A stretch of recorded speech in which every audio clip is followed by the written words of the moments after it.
नमस्कार, मैं हूँ लालचंद सोनी। आज सुबह टाइम्स में आप सभी का स्वागत है। देश के प्रधानमंत्री श्री मोदी जी 15 अगस्त स्वतंत्रता दिवस के शुभ अवसर पर 74वां वर्षगांठ पर ऐतिहासिक लाल किले से संबोधित करते हुए देश एवं भारत की विकास, भारत की गूंज, लाल किले से संपूर्ण राष्ट्र विश्व को तरह तरह की संदेश आज भारत से ही सीख ले रहे हैं। आइए भारत के वासियों से पूछते हैं कि और उनकी सोच पर एक नज़र डालते हैं।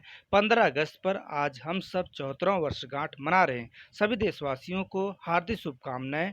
हमेशा मुस्कुराते रहें और देश की तरक्की के लिए शक्ति के बारे में निरंतर सोचते रहें। आगे एक रिपोर्ट देखिए। जी, स्वागत है। आज 15 अगस्त है सर, क्या कहना चाहते हैं? आज 15 अगस्त के शुभ अवसर पर आप जो है देशवासियों को क्या बधाई देना चाहते हैं? मैं हिताल दास जी। मैं ये 74 में जो 15 अगस्त स्वतंत्रता दिवस जिसे कहते हैं, जिसे आज़ादी मिली थी, उनके लिए सभी देशवासियों को बधाई देता हूँ। और मैं चाहता हूँ कि सभी देशवासी आपस में मिल के रहे, प्यार करें और इस देश को आज़ादी की गरिमा को कभी कोई नुकसान ना पहुँचाए। जी, और क्या देश के बारे में बताना चाहते हैं? जिस तरह से प्रधानमंत्री श्री मोदी जी आज लाल किला पर, ऐतिहासिक लाल किला पर जो है आज भाषण दिए देश के विकास के लिए, देश की बहुत सारी योजनाओं के लिए, इसके लिए आप क्या बताना चाहते हैं सर, मैंने पहले भी कितने प्रधानमंत्री को 15 अगस्त से बोलते हुए देखा हूँ, सुना भी हूँ। जो भी प्रधानमंत्री पहले बोलते थे तो वो अपनी उपलब्धियाँ ही गिनवाते थे कि हमने ये किया, हमने वो किया, हम ऐसा किए। लेकिन ये पहला प्रधानमंत्री है जो उपलब्धियों के साथ जो आगे का जो कार्यक्रम होता है, जो देश के तरक्की, विकास, योजनाओं के बारे में भी वो बताते हैं। मोदी जी, ये माननीय प्रधानमंत्री जो कहते हैं वही करते हैं। सबसे बड़ी बात है कि वो जो बोलते हैं वो करते हैं। तो उन्होंने बहुत अच्छी बात बताई महिलाओं के बारे में, मध्यम वर्ग परिवारों के बारे में, गरीबों के बारे में, फिर क्या कहते हैं हमारी जो सेना की शक्ति है उसके बारे में जो बताए, देश की अखंडता के बारे में बताए। बहुत अच्छी बात है। और मैं जानता हूँ कि जो प्रधानमंत्री जितने भी चीज़ बताए और जितने भी योजनाओं का जो खाका उन्होंने खींच के जो जनता के सामने रखे हैं, उस पर ये खरे उतरेंगे, ये मैं आशा करता हूँ।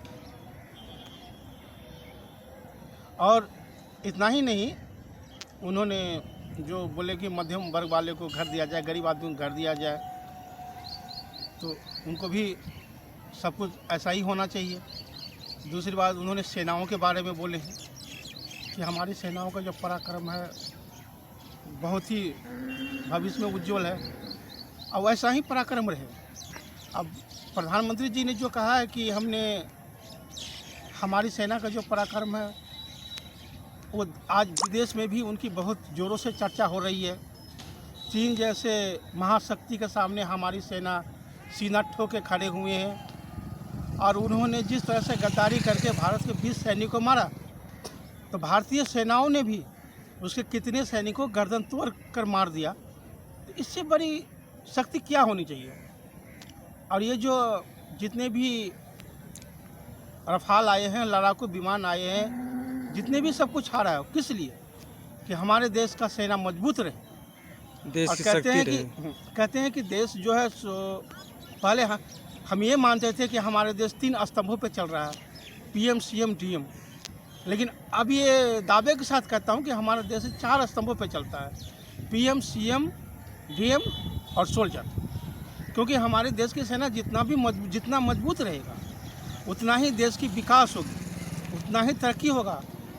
और जो हमारे देश के जो लोग हैं, आवाम है, जो यहाँ की सरकारें हैं, वो देश की सीमा की चिंता छोड़ हमारे देश की तरक्की की बात करेंगे और तरक्की करेंगे। तो ये तो बहुत अच्छी बात बताई उन्होंने।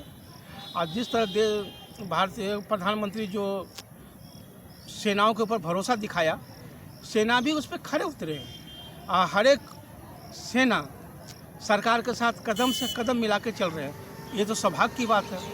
अब मैं चाहता हूँ कि शायद ऐसा पहला प्रधानमंत्री है जो सेनाओं को इतना छूट, इतनी भारी हथियार और सभी तरीक़ों से लैस किया जा रहा है। आज पूरे देश का नज़र जो भारत के ऊपर है, पूरे देश का नज़र, पूरे विश्व का नज़र भारत के ऊपर है। अब विश्व समुदाय यही चाहते हैं कि भारत को, कहते हैं ना कि जब पहले कोई कुछ सागर बुद्धि के व्यक्ति पैदा हुआ करते थे तो प्रकृति उनको साथ देते थे। आज उसी तरह मोदी साहब को सभी आदमी साथ दे रहे हैं। प्रधानमंत्री को देश हो, विदेश हो, नेता हो, राजनेता हो, सभी आदमी साथ दे रहे हैं। क्यों? कि भारत के प्रधानमंत्री जो श्री नरेंद्र मोदी है, उनमें ऐसी खूबी और ऐसी गुणवत्ता है जो जिनका लोहा पूरे देश मानते हैं और पूरा विश्व मानते हैं। और पूरा विश्व यही चाहता है कि ये जितने मजबूत और समृद्ध रहे, तो शायद वो अपने ही देश यानी भारत का ही विकास नहीं, पूरे दुनिया का विकास कर सकते हैं।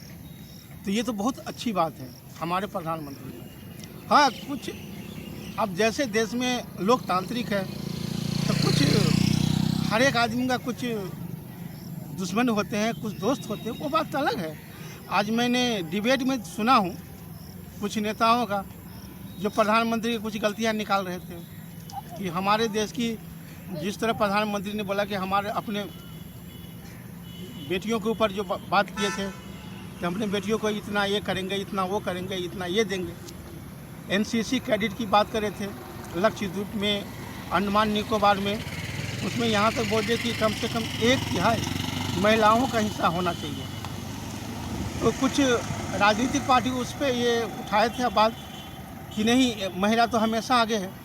तो मैं ये कहना चाहता हूँ कि महिला हमेशा आगे नहीं रही है। महिला आगे थी कौन?